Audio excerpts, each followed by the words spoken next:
जज साहब के घर में लाखों रुपए नकद मिल जाएं, वो भी आधे जले हुए, और उसके बावजूद ना कोई एफआईआर, ना कोई गिरफ्तारी, ना कोई सस्पेंशन।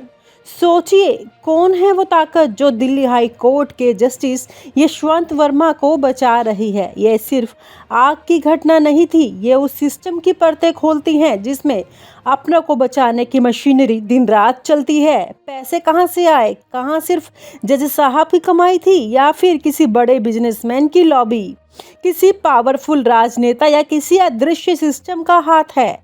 दिल्ली की गलियों में चर्चा है ये मामला जितना दिखता है उससे कहीं ज्यादा गहरा है। वो रात, वो आग और जलता हुआ पैसा।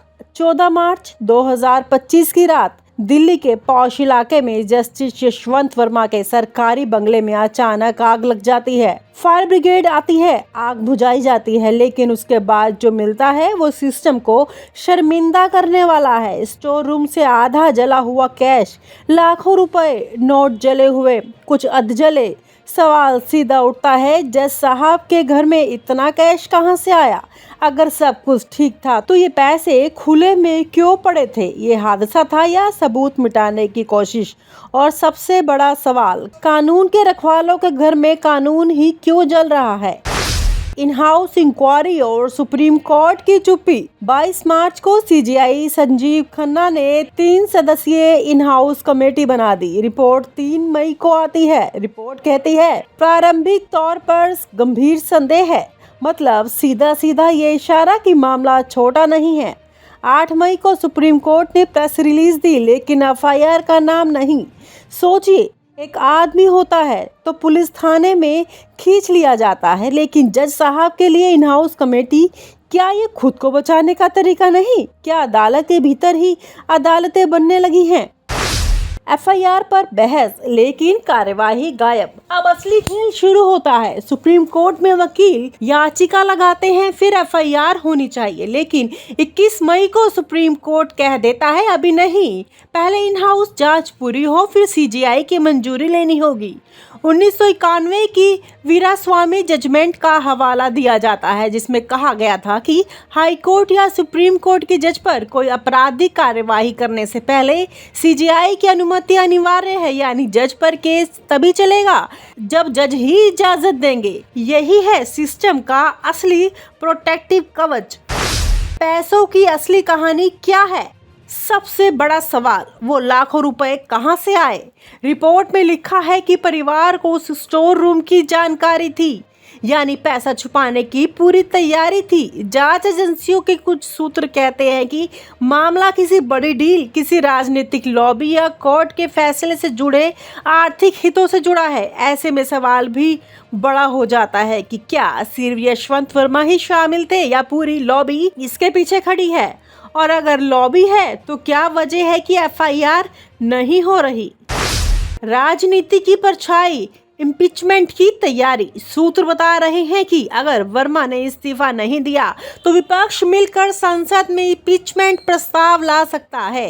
हालांकि ये आसान नहीं है। 1993 के जस्टिस वी रामास्वामी केस में यही हुआ था। इम्पीचमेंट पास नहीं हो सका, लेकिन इस बार माहौल अलग है। कांग्रेस के सांसद विवेक टंकार ने साफ कहा है, अगर इन हाउस जांच में भी गंभीर आरोप साबित हुए तो जज को बचाने का कोई तुक नहीं। लेकिन असल में क्या सत्ता और न्यायपालिका की मिलीभगत ये होने देगी? यही असली सस्पेंस है। जनता का गुस्सा, जज भी कानून के दायरे में। सोशल मीडिया पर जनता साफ कह रही है, जज अगर पैसे छुपा सकते हैं तो आम आदमी पर कैसे भरोसा कर सकते हैं? लोगों का गुस्सा लाजमी है। लोग याद दिला रहे हैं कि जब कोई छोटा कर्मचारी घूस लेता पकड़ा जाता है तो पूरे चैनल्स पर उसकी धज्जियां उड़ाई जाती हैं, लेकिन जज साहब के घर में तो आधा जला कैश मिलने के बाद भी कोई कार्यवाही, लाइव डिबेट नहीं, कोई ग्राउंड रिपोर्ट नहीं। क्यों? क्या मीडिया भी सिर्फ जज लॉबी का हिस्सा है? कोड ऑफ कंडक्ट या सिर्फ दिखावा है? कोड ऑफ कंडक्ट की बातें हर साल दोहराई जाती हैं, लेकिन सच्चाई ये है कि आज भी देश में कोई प्रभावशाली जज अगर गलत काम करता है तो उसे बचाने की पूरी व्यवस्था पहले से तैयार रहती है।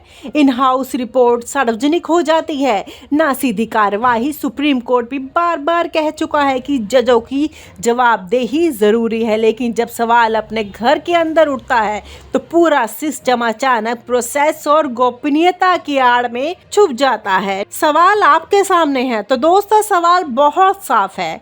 जज साहब के घर में आग, लाखों का कैश, लेकिन एफआईआर नहीं। इन हाउस रिपोर्ट में गंभीर लेकिन कार्यवाही नहीं। संसद में हंगामा लेकिन सिस्टम खामोश।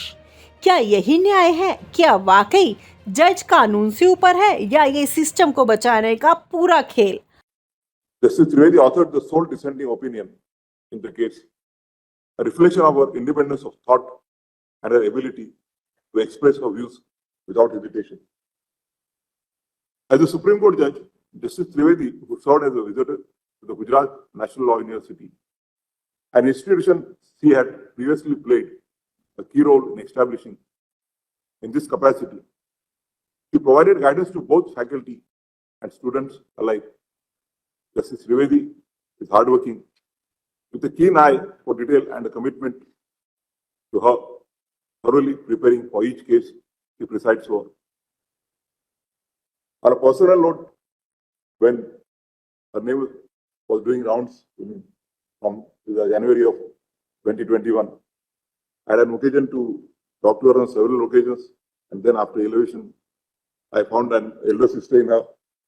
So she only elder to me by a couple of months, but she was always a beloved to me. And Ms. Matthews has mentioned about the next week's working. I have been blamed by her for that also,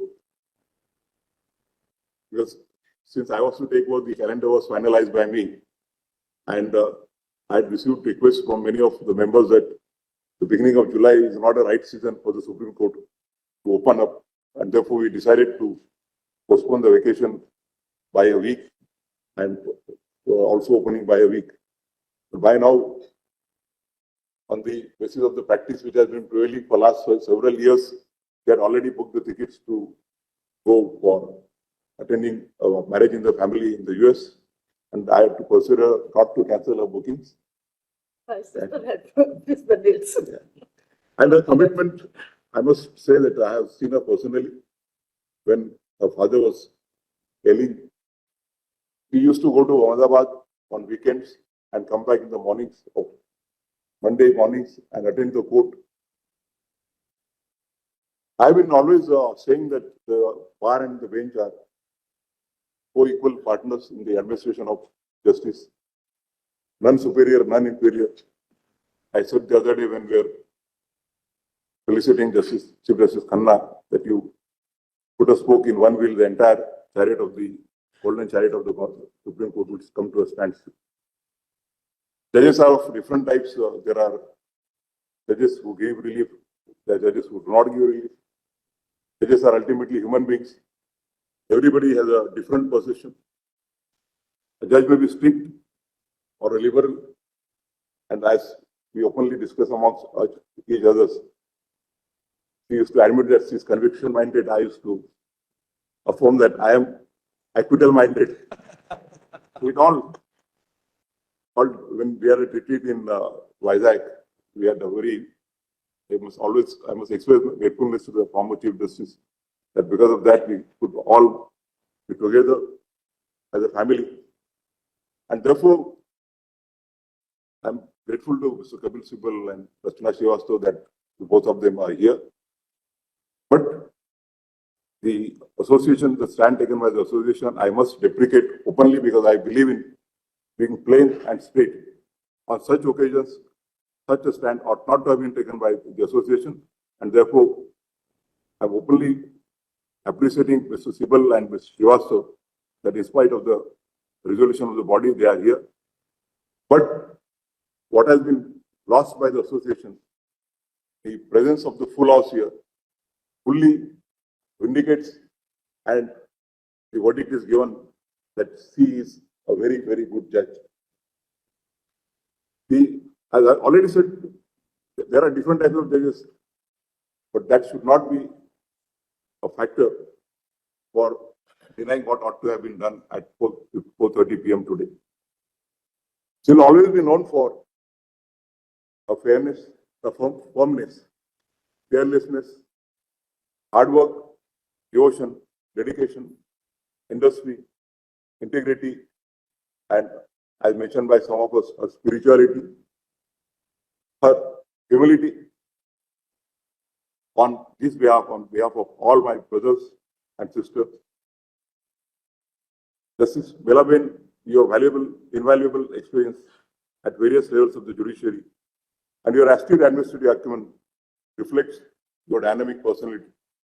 As you embark upon a new chapter in your life, on behalf of all the judges and also the members of the bar, I wish you a long, healthy, joyful, and fulfilling life in the years that lie ahead. May this new chapter afford you the quiet joys of ample time with your cherished family and the liberty to pursue long-held personal interests with renewed vigor. Thank you very much. और आप हमसे जुड़े रहने के लिए subscribe करें YouTube पर, follow करें Twitter पर और लाइक करें Facebook पर। और ज्यादा जानकारी के लिए आपको टाइप करना होगा सिर्फ न्यूज़ नशा।